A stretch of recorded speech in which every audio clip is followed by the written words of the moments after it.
Vampire.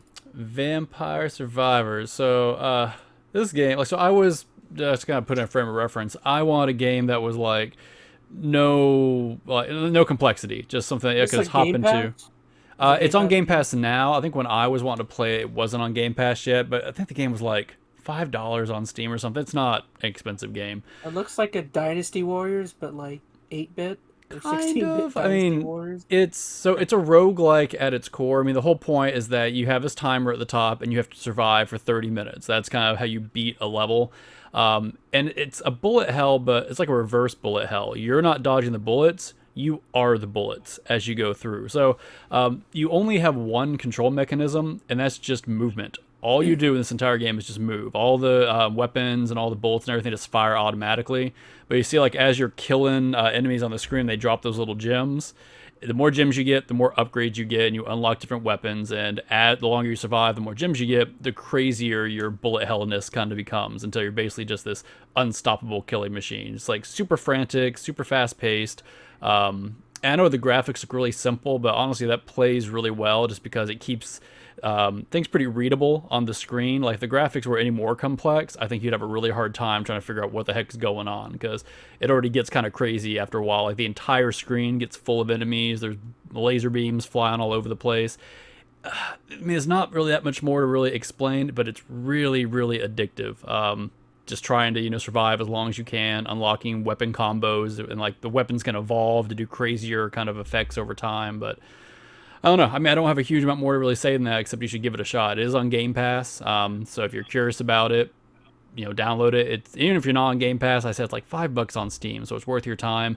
It falls into that same kind of category like a Hades for me, where if I just want to sit down, I've got 30 to 40 minutes just to have a quick run of something. This is a good kind of filler for that kind of experience.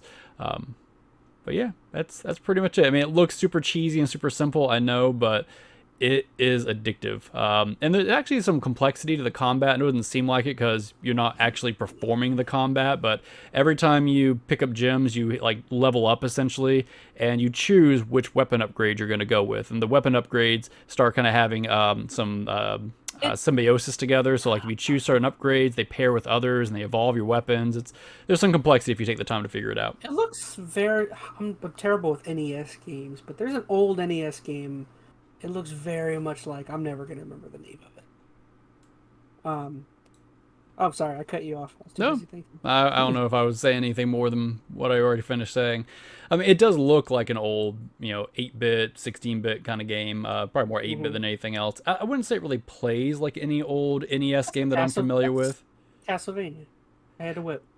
Oh, yeah. Yeah. I mean, there's definitely throwbacks to, classic, like, NES Castlevanias. But, like, just look how many enemies are on the freaking screen there. It's just, like, freaking laser diarrhea. I don't know. It's fun. It's fun. So... You don't have enough RAM for all that. It did slow down my PC once or twice. I mean, the graphics themselves are simple, but there's just so many, independent items on the screen that it can bog down every once in a while. Not that it's, a major hindrance, but I don't know. Check it out if you got the time and just want like something to kind of dig into for a little bit. It doesn't take long for the game to kind of get going and to figure out the systems, because I said all you do is just move. So it's not like it's a big learning curve. I had a friend of mine play this game, and I remember just seeing just nothing but nonsense. I was like, what is going on here? Yeah. It looks so much fun. Like, it is mindless fun. And that's what I was looking for. I didn't want a game that had to, like, learn a real complicated system or, have to worry about pacing and, exploration. I just wanted a game I could just play and just focus on the core gameplay loop. And that's what this game is. It is just a gameplay loop of just walking around and demolishing everything around you. So super, super simple, but it definitely gets all those the dopamine kind of running as you go through and see all the numbers start flashing, and makes your brain feel good. I kind of looked it up, but since you were talking about an indie game, Angry Joe, I actually saw him playing a game called Dave the Diver. I don't know. I thought that looked kind of interesting. Never heard of that. Yeah. Well, get on it. Yeah, you can play it, and then you can talk about it next time. Next podcast, man. Dude, there's so many games. Like, I want to play. There are a lot of games.